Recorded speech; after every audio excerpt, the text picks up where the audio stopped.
And why has it taken so long for this case to progress to litigation? Is you can't sue the United States without the government's permission. My husband died from lung cancer and melanoma. My daughter was 32 years old and died from bladder cancer.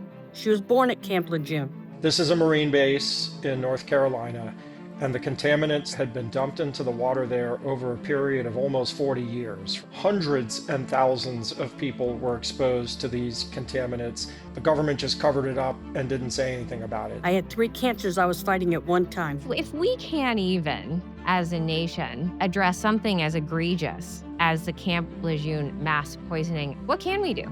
It's time for the government to do the right thing, and with shows like this one, getting the word out that people like Miss Robinson are still here waiting. It's not going to heal, but it's going to give some satisfaction. I'm Nicole Shanahan. Welcome to Back to the People podcast, which highlights the growth of a movement uniting America, where our government is free from corporate capture and where we give voice back to the American public. Virginia Robinson and Ashley Keller, thank you so much for joining me today on Back to the People podcast. Your story landed on my desk, I think about 3 weeks ago, and I've been trying to understand the Camp Lejeune catastrophe, which somehow managed to go on and on for decades.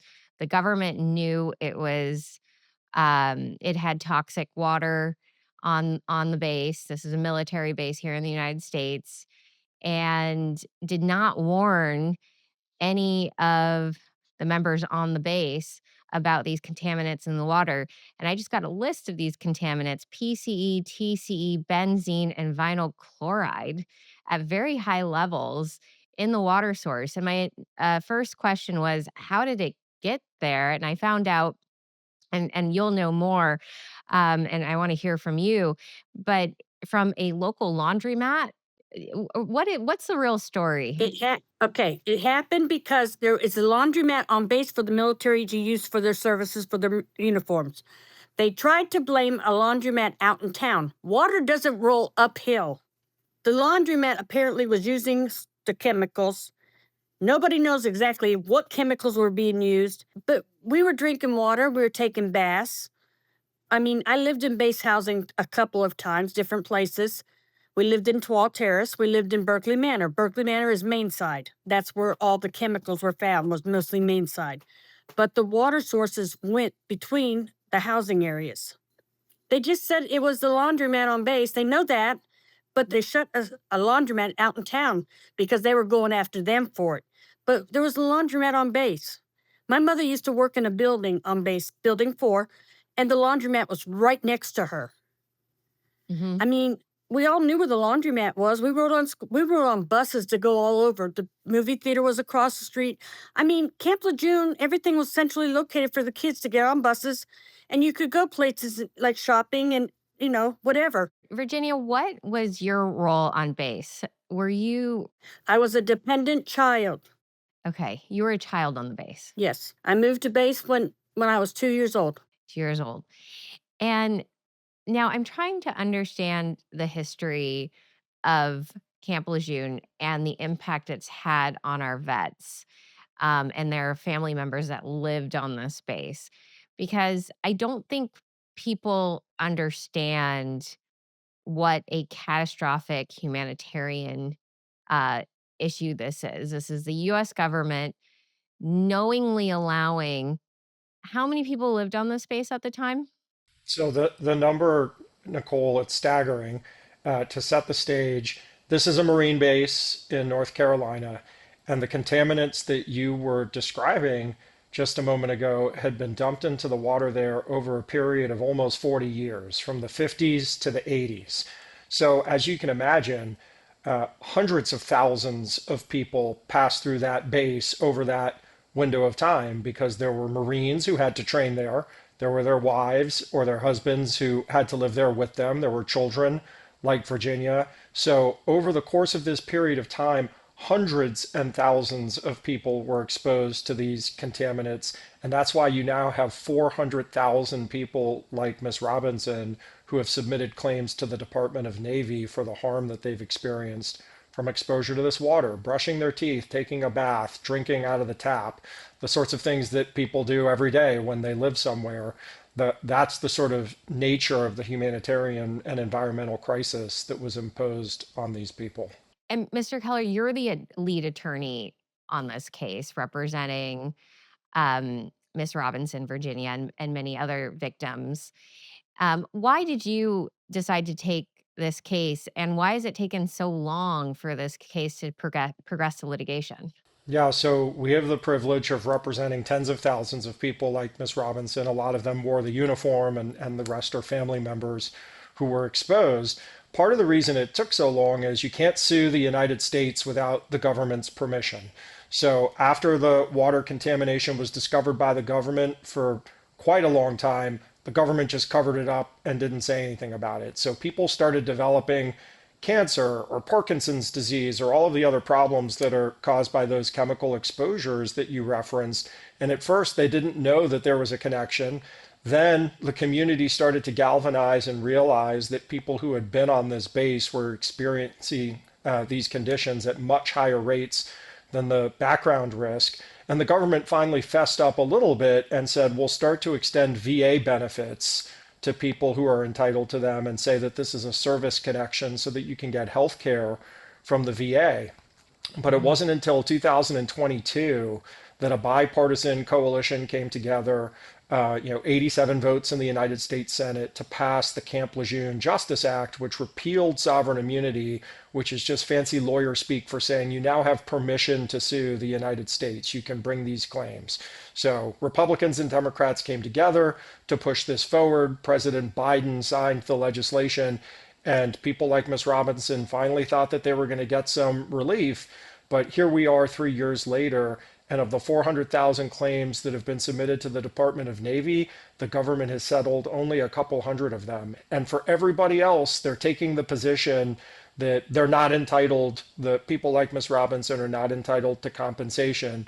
And in fact, even though we are using the government's own surveys, the government's own analysis, the government's own data to show the harm that was caused by the poisonous chemicals in this water, the government's position is the science just doesn't prove that people like Ms. Robinson got sick because of that water exposure. It's pretty dispiriting to see that. Sounds just And like the vaccine injury court.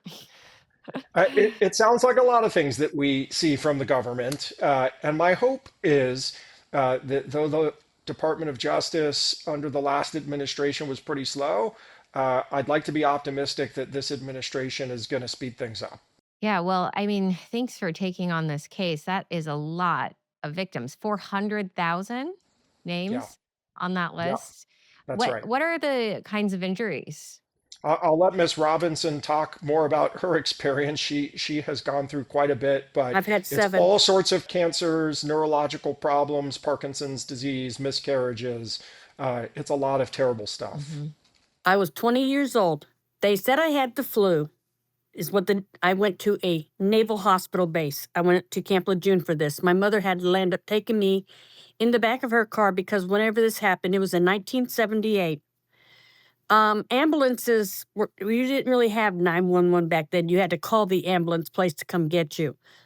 My mother took me to the emergency room. I went to the emergency room. I was unconscious.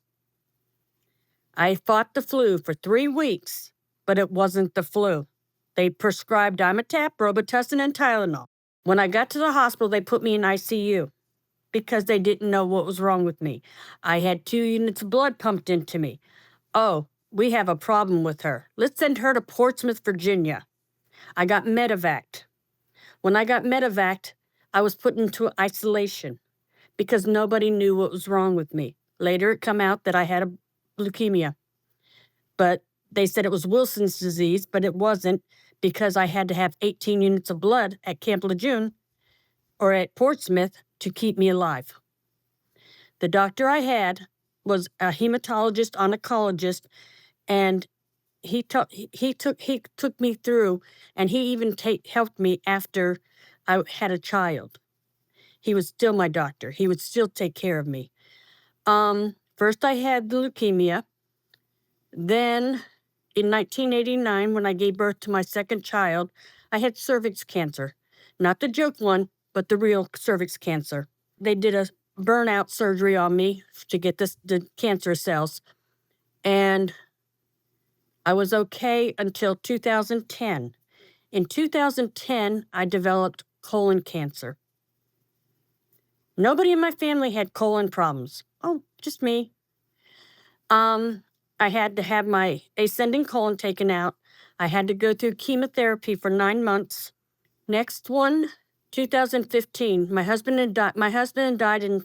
My daughter died in 2014. My husband died from lung cancer and melanoma. My daughter was 32 years old and died from bladder cancer. She was born at Camp Lejeune. 2015, I was diagnosed with left breast cancer. I was doing fine until 2023. I had cirrhosis of the liver, and I was being seen for cirrhosis of the liver, constantly having, colonoscopies and everything, and CAT scans to make sure my liver was okay. In 22, my doctor in New Bern told me that he would like me to go to Duke for evaluation. I went to Duke for evaluation. 2023, I was undergoing surveillance to do a liver transplant. In the process of getting liver transplant to be done, I went through kidney cancer, liver cancer, and then my right breast cancer. I had 3 cancers I was fighting at one time. They did radiation on my liver cancer. They did radiation on my kidney cancer. My breast cancer, I had to have surgery. In March of 24, I had a liver transplant. I was in the hospital for 15 days. And now I'm recovering from a liver transplant and all the cancers. I mean, you have to remember, when I was growing up on base, it's not, because I'm 68 years old, okay? So when I was growing up on base, we drank Kool-Aid. We drank out of the water hose in the front yard. We drank Tang. You had powdered milk back then. Everything you had was done with water. You took your baths. Nobody knew this. I'm the only one in my family who got cancer, but I'm the 3rd child in the family. So my mother thought that maybe I was the one. My father had Parkinson's disease when he died, and I'm his blood type, so I figured I probably got it because of him. Mm-hmm. But I'm fighting this. I don't think anybody should have to go through this. What kind of levels of toxicity were in the water? Was it trace amounts, or were there periods where there were large dumps and increases of contamination? Oh There yeah. was So there was some dumping. There was dumping involved because there's some videos. I don't know where they're at. My brother told me about them because he's been doing a lot of research about this, and he said there was sites where there was trucks going on base and dumping from the laundromat. we're talking about levels, Nicole, that are 10 times, 30 times, 50 times, 150 times EPA limits. We're not talking about trace amounts of these chemicals. We're talking about, as you would expect, the kinds of amounts that are causing way elevated risk of a whole host of conditions. These are not, just barely above some threshold safety limit. It's many multiples of that. Okay, how much did the government know, and when did it know, and who knew? Were there members on base who knew about this going on? Somebody had to know what was going on. They just kept it quiet. But when did the government find out? Is there documentation about its earliest known water quality testing? I can tell you a little bit. We had a doctor in Greenville. He's a urologist. He's now a senator. His name is Greg Murphy. He was having a lot of people coming to him with kidney cancer or, other cancers. And he was like really being shocked. So he started investigating it. And then he's one of the ones who started passing the bill to get it done. Him and a couple of other people. He talked to a couple of other people after he became senator. And he said, it's not right. He had a lot of male patients that were Marines. I live in Jacksonville, North Carolina, but we go to Greenville, we go to New Bern, we go to Wilmington just to go to doctors. I was told back in 2013, my husband and I both, that we were supposed to go to see the VA because the VA was going to take care of us. That's the letters we got from the VA. They were going to take care of us. Whenever I tried to go to the VA clinic, they told me I'm not eligible because I'm a dependent. So my so my understanding of this is that, and again, this reminds me, I've spoken to many vaccine injured families. That's predominantly the the community that I'm in, are of parents, of children who have been clearly vaccine injured, and the government has denied them any compensation, denied their injury. We have whole institutions designed to quiet these cases from coming into the public, from proper data collection, all the rest. So you're talking to somebody who, looks the monster in the eye every single day and can't believe how gaslit our country is and how corrupt and evil it is. So I have no doubt that the government knew about this, has done nothing to remediate the pain caused to military members, veterans, and their families. I have no doubt that they caused your cancer, your pain and suffering, the deaths, it's just horrific lives, right? Because they've done it to millions of Americans through faulty vaccines. I don't know if there is justice in this country or we have a real justice system.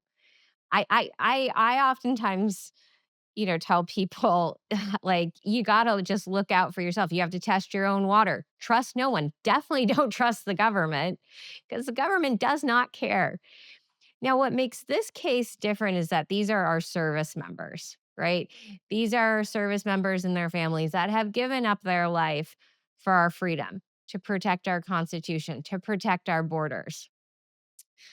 But it does not surprise me that even veterans, because we see what this country does to veterans.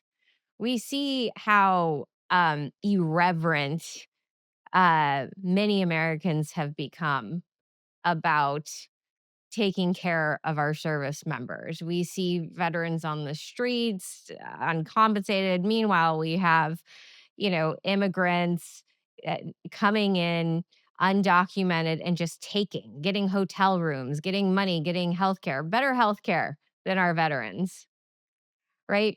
We're in a very, very sad state in this country.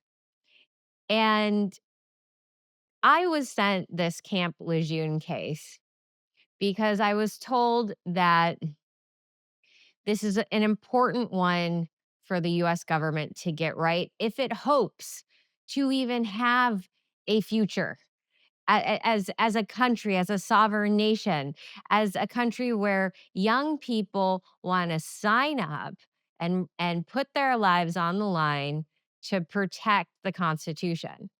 That the Camp Lejeune case is exemplary of righting the wrongs of the past and restoring faith in our nation.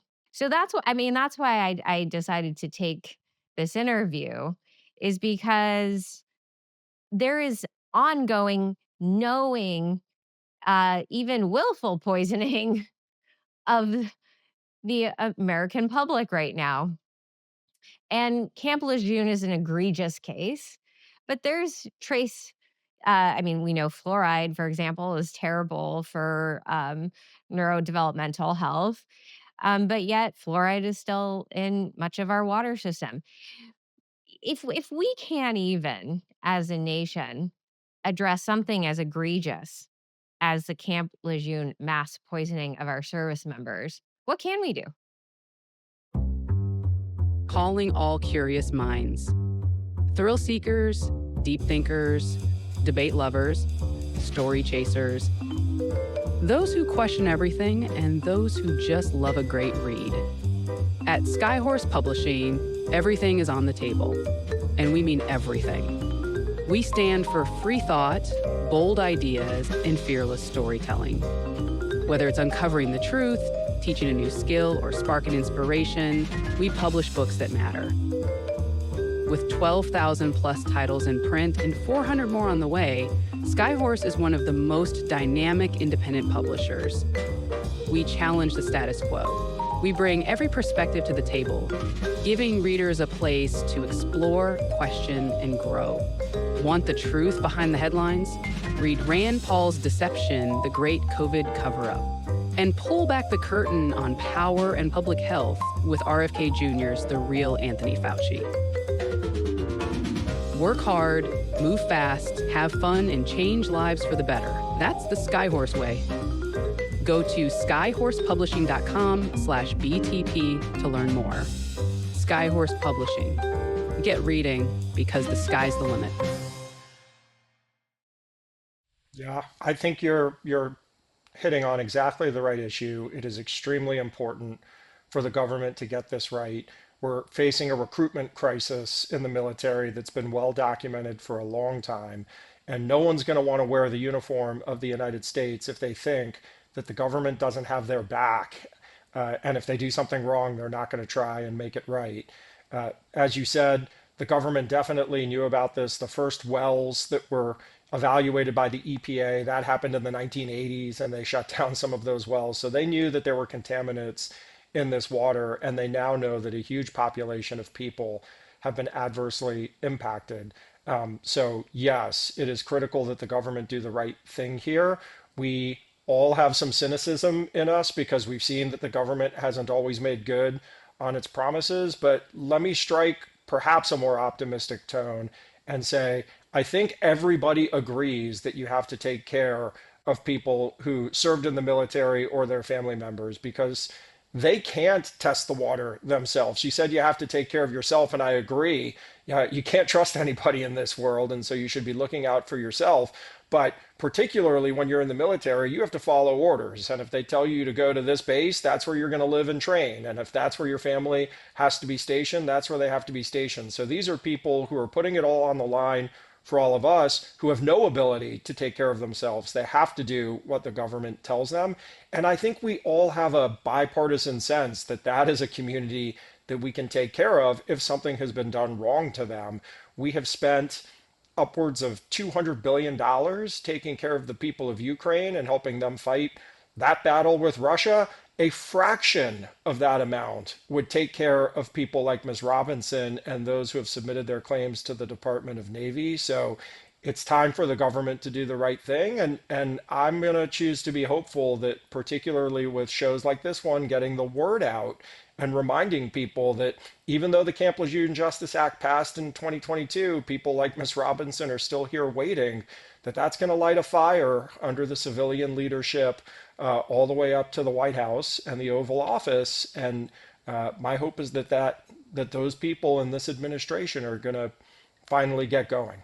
Yeah, I mean, you make a good point about the billions of dollars sent to Ukraine, which end up in the pockets of contractors, military contractors in another nation, and result in many luxury car sales across Europe.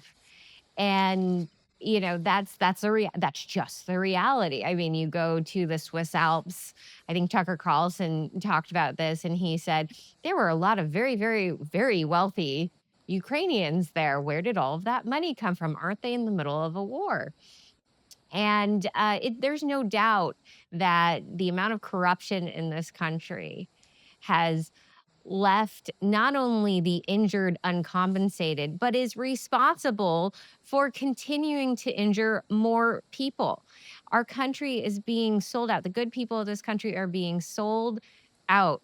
And, talk about restorative justice. I mean, that was a field that I was in as a woke left-leaning liberal, but where is the restorative justice for our nation, for our bravest in our nation that have given everything to make sure that America still remains the number one place in the world where people want to go for freedom and opportunity? And you're right, who the hell is going to sign up for our military today, knowing that they're openly poisoning people at these bases? I mean, that's just complete insanity. My husband was in the Marine Corps also, and we lived out in town. We did not want to live in base because people are into your business in base housing. Everybody has to know what you're doing, what you got in the house and everything. They're nosy. So we opted to live out in town, but we had to go to base all the time. I worked on Camp Lejeune for 25 years after living in Camp Lejeune. I just retired in 2017, and I retired because the building I was in, I had to wear a clip on me because we had gasoline under the building and you had to watch out for the methane. So we had to have the clips on us. I don't know what kind of clips they were, but it was followed by, the medical people to make sure that we were not getting too much chemicals into us. But the whole thing about it is Camp Lejeune hasn't cleaned up anything really. I mean, people, they get water on base. Now they'll give you a 5-gallon bottle of water if you want, or you can go buy it yourself. I mean, I'm not gonna lie, for the longest time after I found out about the Camp Lejeune thing, I quit drinking water, period. I had nothing to do with water. If I drank water, it better be out of a bottle, and it better not come from around here. I was that scared because what the water did to me already, I didn't want no more water. I'll be happy to drink a soda any day of the week. So what's happening at Camp Lejeune now? Have they at least stopped the contamination? Is it in the groundwater so much so that it's still this is just something that's going to take decades to remediate, or The whole thing about it is the base was built in 1941. I first moved on base in 1959. I was born in 57. I was 2 years old. We lived in Chihuahua Terrace. That was not the main side. That was another base housing. Camp Lejeune has 3 different base housings, major ones. And so families who lived in base because it was cheaper. But they never came around and told us anything. The only thing they told us to do is we had to cut our grass. That's it. That's all they worried about, was just making sure our lawn was clean. My mother set up a pool in the carport when we moved to Berkeley Manor for us to play in the pool. I mean, we were outside in the summer swimming all the time in the pool because you couldn't go to the other pools. You got to remember, too, they had base pools. There was 4 base pools. Those Marines were swimming in that pool. That was full of water. Yeah, maybe some of it was chlorinated. Maybe it wasn't. You don't know. I mean, I grew up with base. That's all I knew was Camp Lejeune. I've only been away from the Jacksonville area for 6 years out of my 68 years. I mean, these chemicals that, in small doses can cause leukemia in children, and high doses will cause all kinds of large tumor growths. I mean, the biological impairment, you can list any major organ and it will go after the cancer will impact that organ. Um, w- what would it mean to you, uh, Miss Robinson, to have finally some justice in this? What would that look like? For me, that I hmm beat Camp Lejeune because Camp Lejeune beat me, or they're trying to beat me. I'm a survivor. I've gone through all my cancers. I'm a survivor. I'm 68 years old. I still cut my yard. I still do everything I can do because I'm not letting Camp Lejeune beat me. But Camp Lejeune needs to stand up and take responsibility for what they did to people. What would that look like? I want them to start paying everybody who needs to be paid for what they did to us. We're all paying for doctor bills. We have doctor bills we've paid for. They need to reimburse us. hmm I mean, I'm sorry. I'm lucky. I'm very lucky. My liver transplant alone was $444,000. Wow. People need to think about that. And I had to do that because I had liver cancer. hmm I don't drink. How do you get No. cirrhosis for not drinking? I mean, the body's just working so hard to get those chemicals out. So what is the hesitation? If it's, I mean, where would this budget come from? Well, you're asking a very important question. The Camp Lejeune Justice Act already authorized the administration to take care of people like Miss Robinson and the 399,000, 999 other people who have submitted their claims. So this has already been budgeted for by Congress. The administration doesn't need a new appropriation.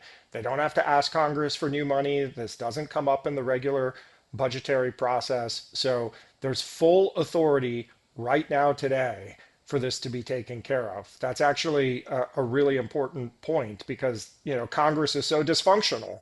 Is it on Hegseth's desk? Whose desk is this sitting on? So obviously, everybody ultimately reports to the president, who's a very busy man, but this falls within the umbrella of the Department of Justice. Mhm. So the Civil Division, which is being led by a gentleman named Mr. Shoemate, obviously Attorney General Bondi, Deputy Attorney General Blanche, this is their portfolio.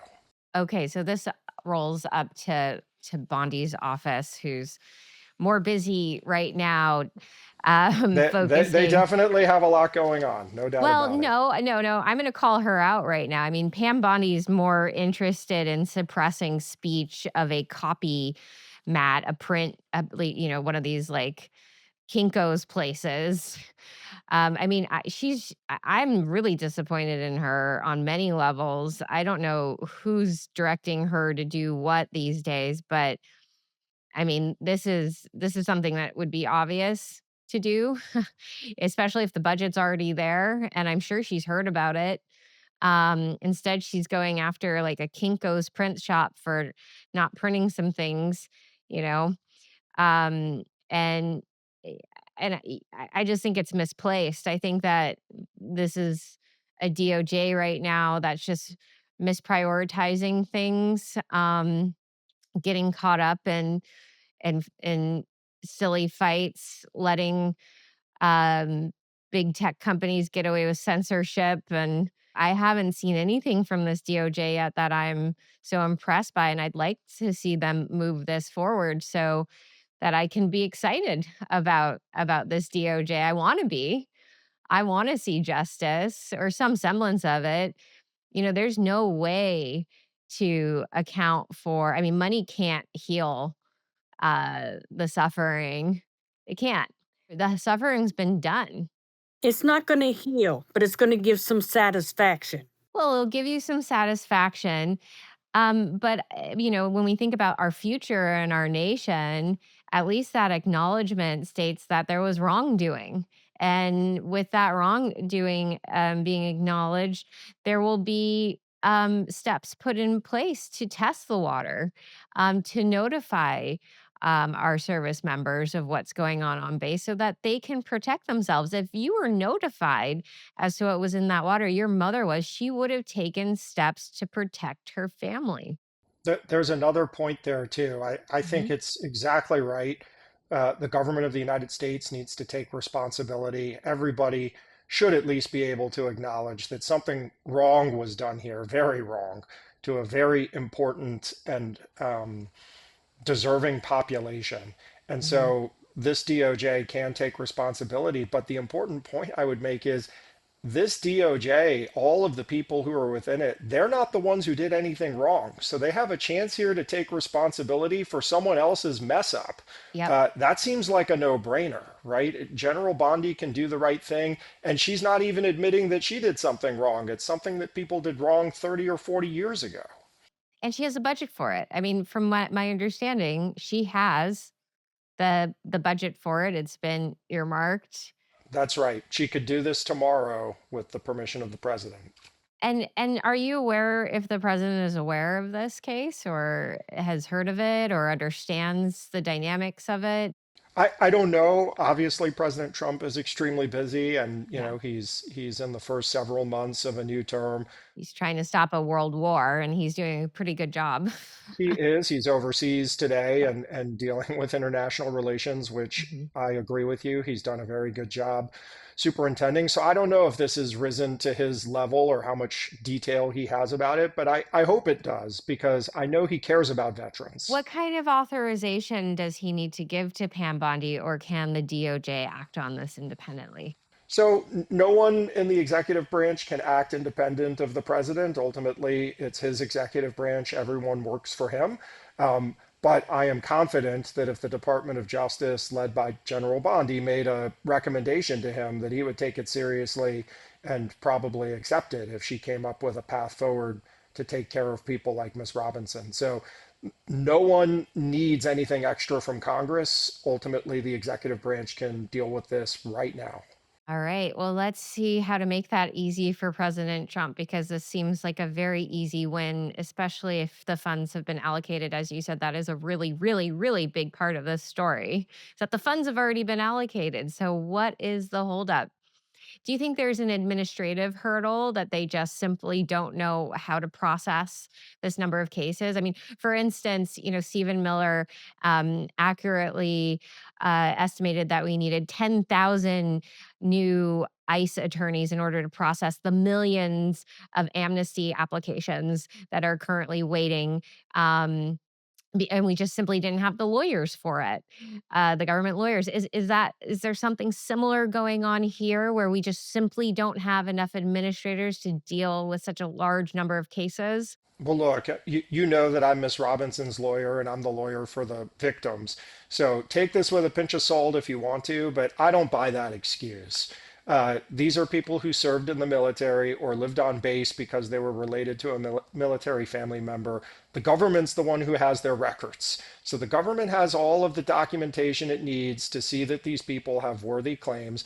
Obviously, they want to protect the taxpayer, and nobody is suggesting that they just light money on fire. These dollars should only go to worthy people, but I don't buy that they need, lots of layers of extra bureaucrats to process these applications.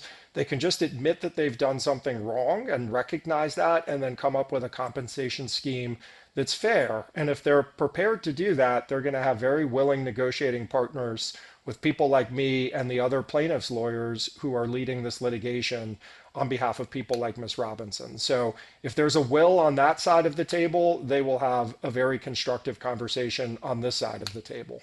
Well, I think that's very fair to say, Mr. Keller. And one thing I do know about government is that it's chaotic and messy, and things are it's very hard to get anything done, especially something that doesn't already have some degree of infrastructure around it. Do you have the names of the victims and the diseases they've suffered that are proximate to these exposures? Oh yeah. So does the government, right? The way this works is people like Ms. Robinson have to submit their claims to the Department of Navy. So all 400,000 submitted claims, they had to fill out forms. There's paperwork that's already been handed to the government in the format that the government requested. It's not like we just send it in any format we want. We do it according to the government's protocol. So they have all of this. Well, I think your strategy is very good. I think public pressure is going to be very important here. I think making this an issue about, can we trust our government to take care of our veterans? Can we trust them to take care of these military bases? Are these clean and safe military bases for children to grow up on? I mean, that is what this issue, this Camp Lejeune case is really about, is proving that the government is not going to overlook a mistake it's made, that there will be accountability, and that the government, first and foremost, cares about these young families. You're totally right, and that's the right message for the future. Unfortunately, looking backwards, right, given the period of contamination, we're not talking about young families anymore. We're talking about people like Miss Robinson and many older people. And, to get sad about it for a moment, given the number of clients that my firm represents, we lose one of our clients almost every day, and we're replacing the name of a plaintiff with the name of an estate and next of kin. So these are people who are sick, and they deserve to get their compensation, which, as you said, it's not going to undo what's been already done. But as Miss Robinson said, it will provide some satisfaction. They deserve that while they're living and breathing. It shouldn't be going to their family members after they've been dead and buried. Yeah, it's a horrifying way to live, and my heart goes out to you and your family, Mrs. Robinson. Anyone who's been close to cancer or suffered cancer knows how just excruciatingly painful it is, how it prevents you from having access to a joyous life, full use of one's body, one's God-given beautiful body. It's just it's really horrifying, and I'm sorry this happened to you. I hope the nation does the right thing, gets its act together. It really sounds like it's just a matter of prioritizing this because it seems like all the pieces have been laid in place. And it really just comes down to the DOJ moving it through administratively. Can I say something else? What people that need to understand, living on Camp Lejeune, okay? You had schools on Camp Lejeune. You had commissaries for food. You had shopping in the PX. Living in Camp Lejeune was like living in your own little city. You were like a city, and that's how you functioned. So no wonder everybody was getting sick because nobody knew what was going on. We didn't find out about anything until 2013. We got a letter from the VA telling us that, oh, you might have been involved with some contaminated water. 2013 is when they did it. And then they sat on it. We would get a letter maybe once every 2 years. We were supposed to go to the VA. The VA wouldn't see us. They were overwhelmed with everything else for the veterans. So, I mean, it was a no-win situation. It was just them trying to make the acknowledgments because that's when they found out. It's not good for the brand of the American military that we have toxic military bases. It's just a bad brand. It's gross. I mean, Trump talks about this all the time. Like, we have to have a country that is clean and safe from the inside out. You know, it's disgusting. It's disgusting that we have such a important military base that is uninhabitable. But what everybody needs to understand, too, is Camp Lejeune is the biggest base the Marine Corps has. We are the readiness base. We're the ones who have to go to everywhere. It was our Marines that were over there when they shut down Afghanistan and the 13 were killed. It was our base. We remember everybody who's killed in different actions and stuff that happened. We all grieve. But now nobody's grieving for us because we're trying to fight the government. When I first got sick in 78, my parents were told, you can't sue us because they misdiagnosed me. You can't sue us. You cannot sue the government. That is just horrible. Well, here we are. Thank you to you both for the work you're doing for all the victims. I know that it takes so much bravery to go out here each and every day, Mrs. Robinson, to tell your story. And Mr. Keller, I so appreciate the work you do as a lawyer doing the right thing. I know, unfortunately, a lot of very slimy lawyers. I know some good ones, but man, there's some slimy lawyers out there who just are doing it for the fame and the money and the book deal and whatever, high end client they can get. And it makes me sick. It makes me sick to see, what's happened to our legal profession. But my faith in the legal profession is restored when I meet people like you. So thank you so much. Very kind comments. Thank you, Nicole. I really appreciate it. Appreciate you both. All right. Please take care and good luck. Thank you.